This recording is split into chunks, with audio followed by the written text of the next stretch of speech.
Magandang araw mga kaibigan. Mayroong dumaan sa wall ko na post ni Joey Dibibre. Title niya is Mababad Trip si Papsi. So na-attract ako, bakit mabad trip si Papsi? So nung inopen ko, ito yung post ng GMA7 kung saan inulit na naman ni Atty. Vic Rodriguez yung hamon niya sa Pangulo na magpa-hair follicle test.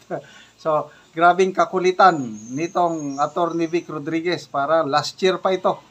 Palagi niyang hinahamon ang mga government officials to include the President, magpa-test na kayo ng buhok. Sabi niya. So, pakinggan natin ito. Sample lang sa pahayag ni Atty. Vic Rodriguez. Mamayang gabi, mapapanood yung buong, parang debate ito ng mga senatorial candidates, programa ng GMA7. Para makilatis natin ang mga kakandidato. Mamayang gabi, alas 9, itong buong debate ng mga senatorial candidates. Ito, sample, paulit-ulit na hamon ni Atty. Vic Rodriguez. Ngayon, ng dalawang nagbabangga ang pamilya sa politika. Ito ay tunay na nangyayari at nagaganap sa ating bansa. Kaya ako ay naninindigan na dapat sumailalim ang lahat ng opisyal ng pamahalaan at simulan natin sa tanggapan ng Pangulo para matapos na ang istoryang ito sapagkat ito'y interes ng lahat ng Pilipino. Sumailalim na sa isang open, fair, transparent, and credible hair follicle drug test ang lahat. Ang usaping droga ulit lang. Pangayan ng dalawang nagbabangga ang pamilya sa politika. Ito ay tunay na nangyayari at nagaganap sa ating bansa. Kaya ako ay naninindigan na dapat sumailalim ang lahat ng opisyal ng pamahalaan at simulan natin sa tanggapan ng Pangulo para matapos na ang istoryang ito sapagkat ito'y interes ng lahat ng Pilipino. Sumailalim na sa isang open, fair, transparent, and credible hair follicle drug test ang lahat. Ang usaping droga ay hindi... Okay. Marami ang nakakapansin nito Kung si Atty. Vic na ang ini-interview, kahit sinong nag-i-interview, dire-diretso yung sagot niya, straight to the point, walang paligoy-ligoy, parang yung stock of knowledge niya, yung wisdom niya, grabe kung sumagot, nakakabilib. Ang isa sa mga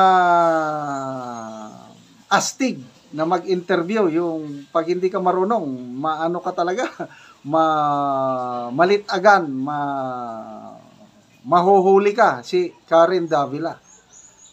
Sa harapan 2025, tinanong na yan ni Karen Davila na, di ba kayo, Atty. Vic, yung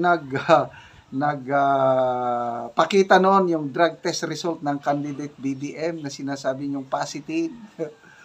Bakit ngayon nag-ano ka na ng drug test? Sabi niya, para once and for all, diretso ang sagot. Para once and for all, maklear na yung issue.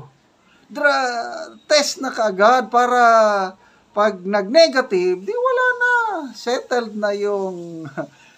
na yung issue. Yun lang, ganun lang kasimple. Ganun ang panawagan ni Atty. Vic Rodriguez at nakakatuwang panoorin, pakinggan si Atty. Vic pag siya ang nagsasalita sa media, either interview man o siya mismo ang nagla-live stream. Okay, so ako manunod ako mamayang gabi. Itong full live interview ni debate ni Atty. Vic with his fellow candidates sa pagkasenador. Magbasa tayo sa mga comments, Kasi usaping droga. Comments. Okay, dito. Tingnan natin Creator of heaven and earth. People who reacted dito sa pahayag ni Atty. Vic. 9,600. Ilan ang nag-like? Approve. 6,900. Marami, Ilan ang nag-heart? Ay ibig sabihin, mas grabe pa sa like, kay heart na, love. 1,800, so that's 8,700 na.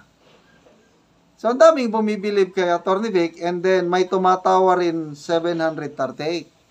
I don't know kung sinong tinatawanan, si Atty. Vic ba o si PBBM na ayaw magpa-test kasi sabi niya wala daw correlation, walang connection yung public office and public trust doon sa pag-testing sa buhok.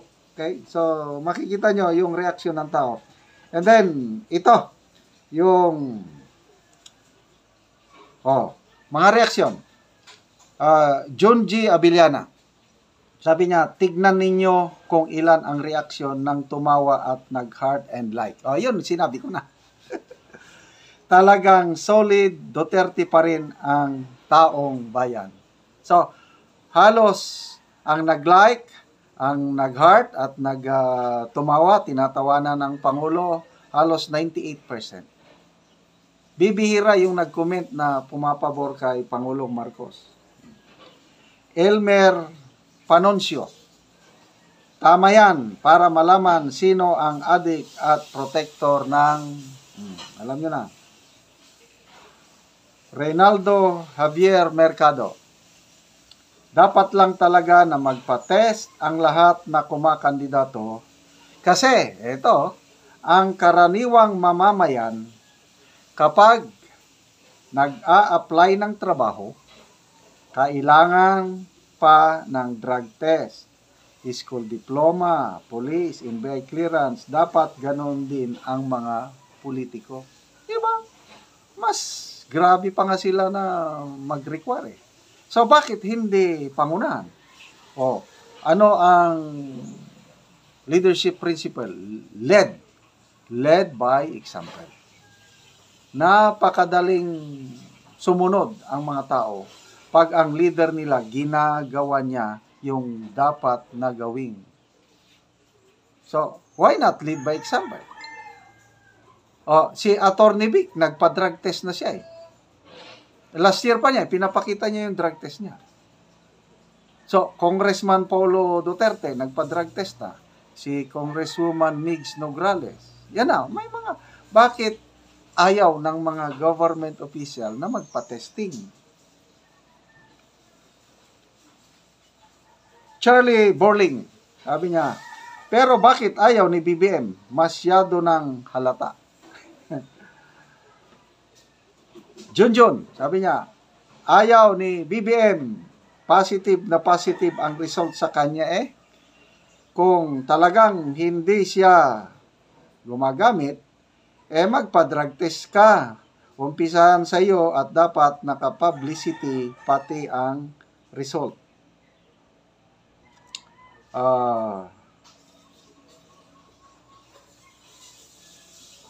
So, puros negative para sa Pangulo at karamihan pabor kay Attorney Vic. So, panoorin natin ang full debate mamaya sa GMA 7. Mga kaibigan, salamat sa inyong pagtangkilik sa ating mga vlogs. Nagkakaroon tayo ng income at ang ating kita sa channel na ito, tinutulong natin sa tribong Talaandig sa Bukidnon.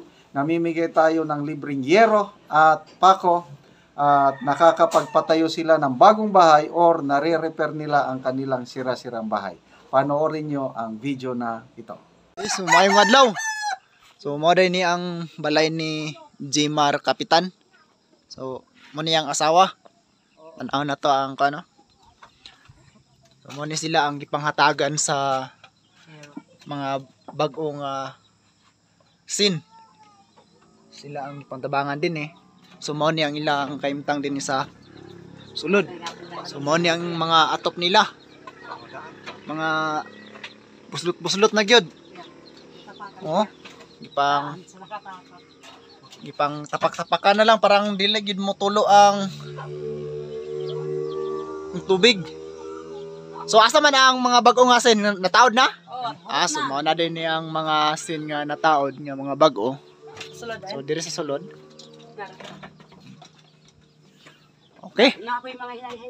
So muna gid ni ang ilang bag-o nga mga atop. So wala na tulo no. Wala na tulo. Ang konra. Panikamutan. Plastar na gid ninyo, dili na mo Magubaya. dili na mabasa ang inyong kandire. Inyong mga Ano? Sada naman. So, unsa may mong ika-istorya Ay Na- magpasalamat. na namoy na bago na inyong atop ninyo, hataga na mo og yero, na bago na inyong mga kuan, nawala na to mga buslot. So, unsa man imong mga istorya? Ay magpasalamat sa Ginoo nga na moabot nga gasa sa kuan. Nga panahon nga nabang na 2025 na 2025 na karon na ay nag-abot nga nagtabang Mm. So, unsa pagyad? ay mag kuan kanang daghan salamat gyud sa nagtabang sa amoa. So, pasalamati ang YouTube channel nga Ay oh, sila ang nagahinong nagakuan ano natabangan. ay magpasalamat sad mi ni sir nga mo'y nagtabang sa amoa. Sa YouTube. Ah, Sa YouTube pod na nakita ang inyong mga video Ay oh. para isa pud sa nakatabang sa inyo Oh. So, di na mo matuluan Dili na. kay G-Mars nga kapitan. G-Mars no? Gmar. G-Mar kapitan. So tanaw na to ang gawas mo ni ang makita sa layo. So nanay kabaguhan ay nabalhin. So di na pareha sa una nga nagatulo pa. Dagan buslot. So nabalhin na gyud. Oh.